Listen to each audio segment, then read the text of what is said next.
What's up, everybody? Welcome back to another breakdown for American Horror Story Freak Show. I'm sorry, we're not in onesies today. It is laundry day. It's not happening. We're going to have to come back another week. Greg, those things get hot and sweaty. Like, it's understandable. I hope everyone at home is comfortable in a onesie or not in a onesie, but it gets a little bit too sweaty in there. Also, my puppy Finn is in the room. He's running around the house. He has squeaky toys. He has, I'm trying to give him everything he can to keep him busy, but if you hear some sounds, it's the puppy. I apologize in advance. Let's break down episode 11 of Freak Show. It is called Magical Thinking. So this episode starts off 2 days prior, back with Jimmy and Stanley in the jail cell, where, again, Stanley's trying to pressure Jimmy for those hands, or at least just one hand at first. And Jimmy, he's not into this. Yeah, and as he shouldn't be, right? I mean, who's Stanley to him, right? Why would Stanley even care about his well-being and trying to get him out of the prison? You know, I would be a little suspicious of him. There are obviously numerous people in the campground that are suspicious of Stanley already. But Jimmy is like, he literally has like no other place to turn to, right? And this is kind of like he's at the last Lowest point. Yeah, lowest point that he's ever been. He obviously the justice system, the cops in this area are completely corrupt. You can't trust them. All he has is really his family at the freak shows. So at this point, poor Jimmy has like no other choice but this. Now, Greg, this scene does provide us with one of the funniest lines in this season. You want to cut off my hands? Just the left one. Are you crazy? I mean, he doesn't want both hands, Greg. He just wants one. No, I just want one. Completely give me one of those reasonable, nuts. right? Just give me one. Sure. Yeah, it seems like a good plan. It gets Jimmy to go, okay, well, I guess he only wants one. Let's do it. Yeah, totally. And there's actually one little historical discrepancy here. You know, Jimmy says that he would take his chances with a public defender, that he doesn't want to sell his hands, that he doesn't need to get any money. He'll just kind of use a public defender. Well, unfortunately, that doesn't make so much sense if we're going by like historical facts. Obviously this episode takes place in the 1950s, 1952, I believe, to be exact. And the public defender system wasn't even started until 1963, over a decade later. So I know this is nitpicking, right? This is nitpicking. Obviously, we can like let all the real life historical facts out, leave them out the window when we're talking about American Horror Story. But just a fun little fact there. No, we got to hit up Legal Eagle. Let's get him in on this, and we're going to break down this episode all over again. Let's hit him up now. Let's do that, Greg. Let's do it. I don't believe it. You're meant to come down here and defend me against these characters, and the only one I've got on my side is the blood-sucking lawyer. I take offense at that. So Stanley hands Jimmy a bottle of, it looks like maybe Ipecac or something like it. Shouts to Constance Langdon. Ava, I'm calling. Oh, Constance. Jimmy hurls, and Stanley manages to get Jimmy to a hospital where they can start the surgery. I mean, you kind of got to give it to Stanley, right? Like, he does have a pretty good plan in order to pull this off. Yes. It's a great plan. He's evil, to get this started. He's evil. And Jimmy just has the worst luck because he gets a nurse that happens to be friends with someone who was at that Tupperware party massacre. So he's not getting any pain relievers whatsoever. And then, lo and behold, Greg, both of Jimmy's hands were removed. I mean, this is literally rock bottom for Jimmy.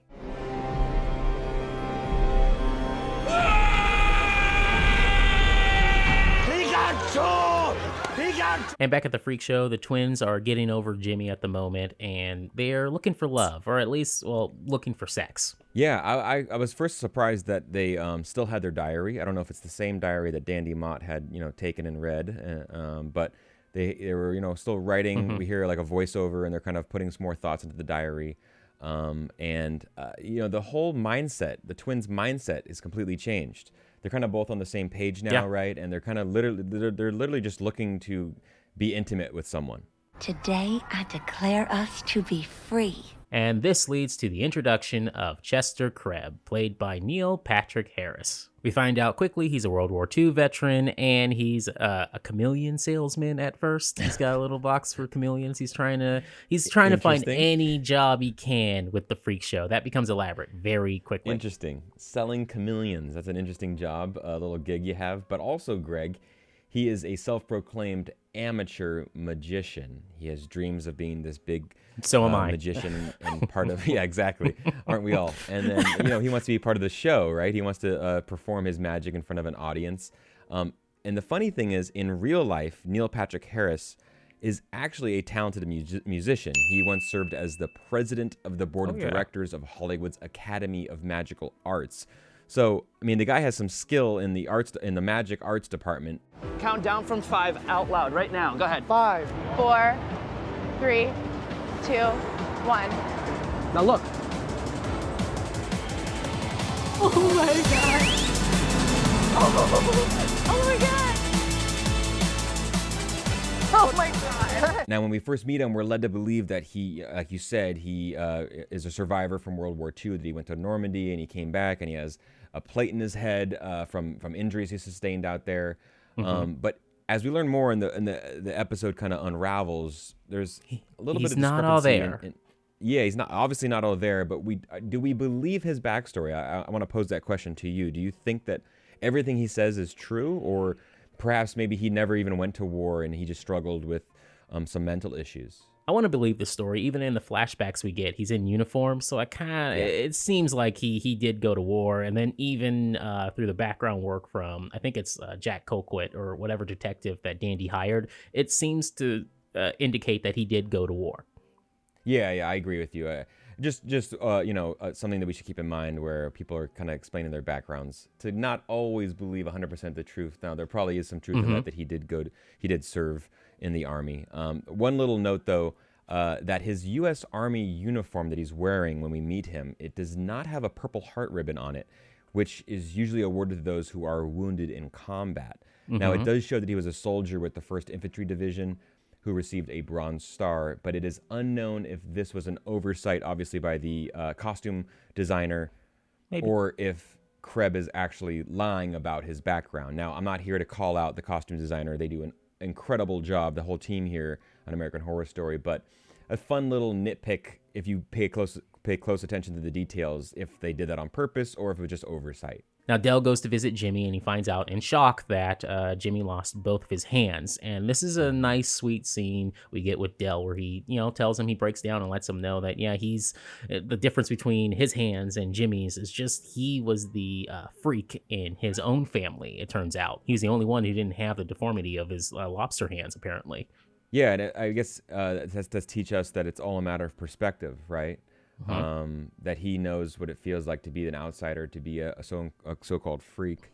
But also, this is, like you said, this is a very touching scene between father and son. I can only imagine how hard it was for Dell to kind of change how he's acted towards Jimmy his entire life, right? This is literally, he says, the first time that he's fed his son.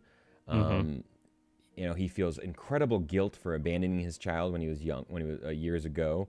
And just for him to kind of make the steps necessary to kind of come to grips with that reality, to take responsibility, to be sorry, and to even show up at the hospital for his son, it shows some progress on the act of Dell. I'm almost 50 years old, and I'm feeding my son for the first time. So back at the freak show, Elsa's not buying Chester's act. It's just, he's a one-dimensional. I wonder why, Greg. I wonder why. She doesn't care much for the chameleons or anything like that. So he pops out, Marjorie, the puppet. Cool. We got a puppet now. I love it.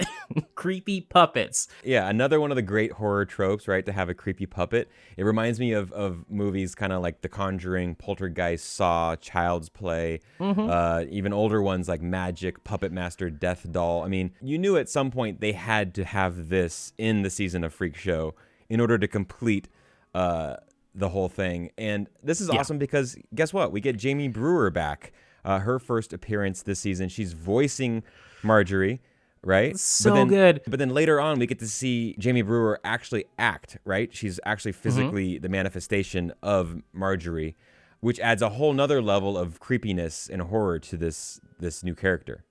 Seems like someone's woken up on the wrong side of the bed. Wrong side of the crate. Ow! Now, still, Elsa's a little cautious, right? I mean, this isn't going to sell a lot of tickets, she doesn't think. So, but she does realize that Chester's pretty good with numbers, and that his talents could be served in that way, his skill set. So maybe he could warm up the crowd. He could warm up the crowd and use those skills towards kind of helping manage the freak show. And back in the main tent, Chester's talking to Marjorie with no one else there, and he's having a little bit of a fit before Paul walks in. Now, watching this part, Greg, it kind of freaked me out. I'm not a big fan of dolls. I love not a it. big fan of dolls. I love scary, creepy dolls. I love it, and I love everything about this character. You know, if you love creepy dolls, like I think I've told you that my dad worked props in movies and TV for a long time. He worked on Poltergeist, and he actually had the clown in Poltergeist, that doll. We owned it, and when I was like little, from what I hear, the stories he tells me, he used to have it in my bedroom as a child, and my mom forced him to get rid of that thing because it was so damn creepy. This is a true story, guys. I'm not lying about this.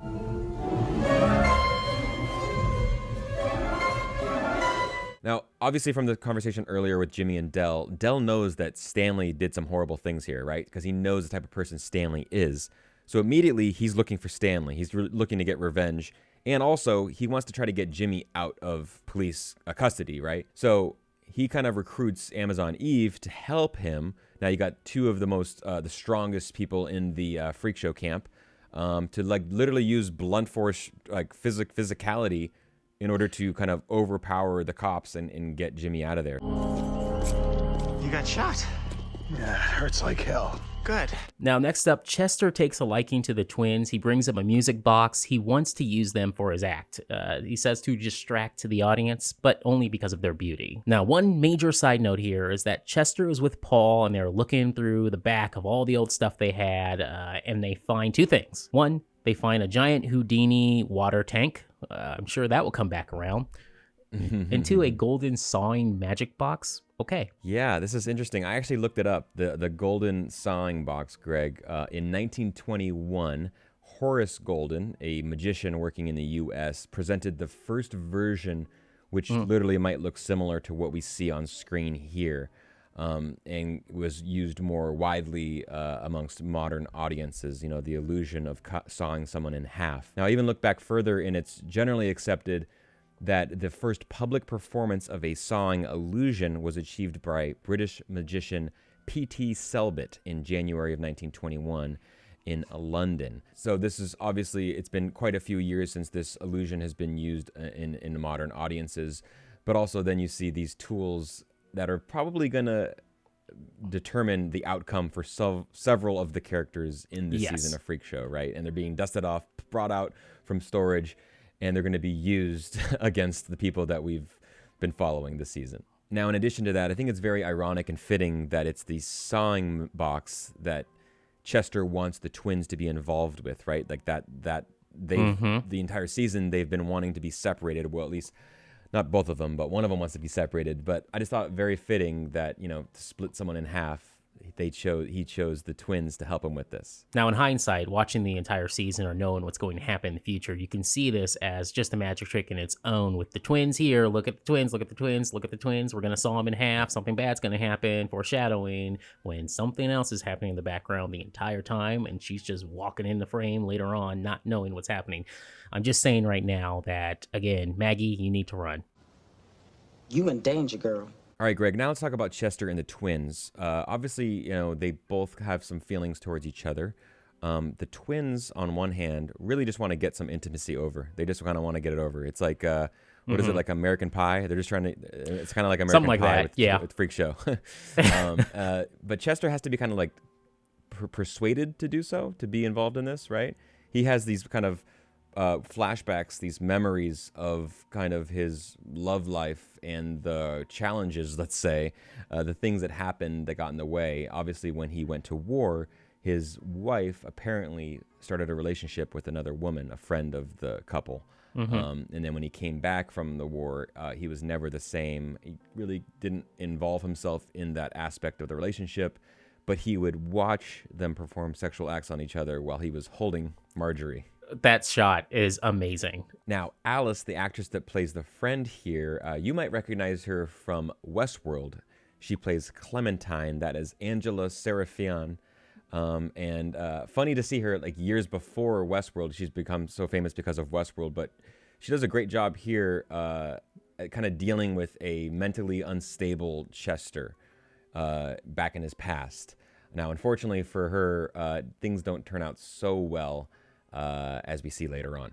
Now, moments later, Chester and the twins do indeed have sex, and Dandy finds out immediately after it. I think he had his own PI trailing them, even if it was just, I think it was Detective Jack Colquitt still. But he just uses him for everything at this point. I think he just keeps giving him $1 million just to keep going and going at this point. With that said, Dandy is not happy. You were supposed to be mine. Yeah, he immediately wants to get to the bottom, like kind of learn everything about Chester, right? When he knows that Chester has been intimate with the twins. The twins have been an object of his affection for quite some time. Like you said, he has unlimited wealth and resources, so the cops are in his back pocket. Now you know that kind of Dandy is on the heels of Chester and going to find out exactly every deep, dark secret that Chester has hidden away. And the past kind of comes back to the forefront here. And next we find out that Chester, he manifested Marjorie to become this new version, or a walking, talking Marjorie, which is played, of course, by Jamie Brewer. And it's just him. It's kind of like a fight club with a puppet. They should have let us join in. And somehow it is Marjorie that kills Alice and his wife. And he even leaves a note for the police as he runs away and says it was actually Marjorie. So Chester, he's dealing with some stuff right now. Yeah, and I like the way you put it. It's Fight Club with a doll. I mean, it's very effective way of kind of displaying the horror, the mental instability of Chester, not only himself and kind of where he is in the crazed state, and what the war probably did to him, like you said earlier, the PTSD that he would probably suffer from such an experience, but also just the elements of then manifesting the physical Marjorie, played by Jamie Brewer. It does really well, and it's very, very horrific when you're watching it, and very freaky. Like I said, I do not like it's creepy. dolls. Yeah, it's creepy. So it was really well done. And like you said, Dandy then finds out the truth about what happened, right? Obviously, Chester did commit these murders, and kind of went nuts, blames it on a doll that we know cannot murder, unless it's Chucky, which I don't think it's Chucky, is it? Is it Chucky? It can't be. Please no. Not Please, Chucky. no. Not Chucky. Okay, good. There was no spell. But yeah, there was no spell. Thank God. Thank God. But yeah, I think it was a really well done horror sequence in this episode. So from there, Dandy setting his trap, he stole Marjorie from Chester to just, drive his mind a little bit off course even more. And this leads Chester to the big top where he finds Marjorie, and Marjorie tells him that it's time to get rid of the twins. You're gonna saw those twins in half.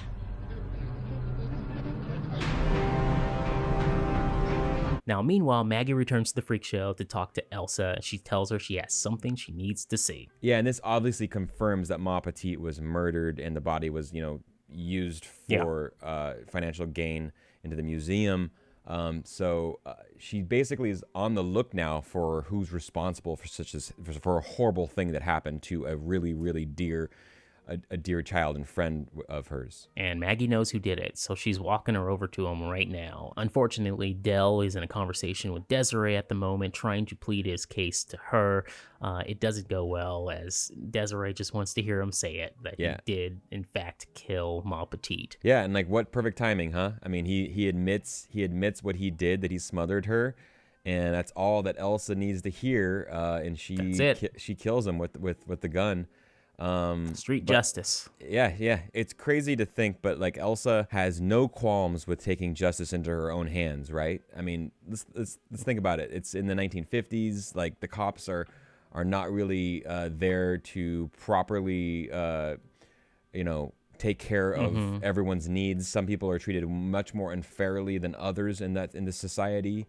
Those who have money and resources are treated with a different level of law enforcement than these freaks are. So Elsa just takes it in matters into her own hands. Greg, are you surprised that she murdered Dell right there in cold blood? No, absolutely not. If anything, she was just going to send him into the big top and then kill him there, probably on the wheel or something else. She had enough. The second that she saw Ma Petite's body, it was over for Dell. Yeah, totally. And now this makes the kill count for Elsa. She's now killed Ethel and Dell. One with a knife, one with a gun, obviously. But Elsa is someone who Paul survived. Yeah. Paul survived.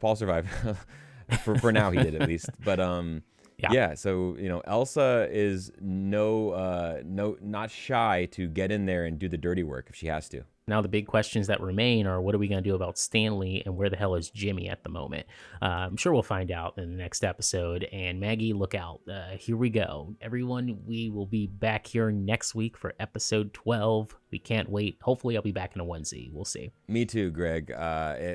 Once I get on top of the laundry in this place, like, we'll definitely get the onesies back in store. We only have 2 more episodes left. Episode 12 and 13, guys. Hope you guys are safe at home, having fun watching American Horror Story, and we will see you soon. Take care.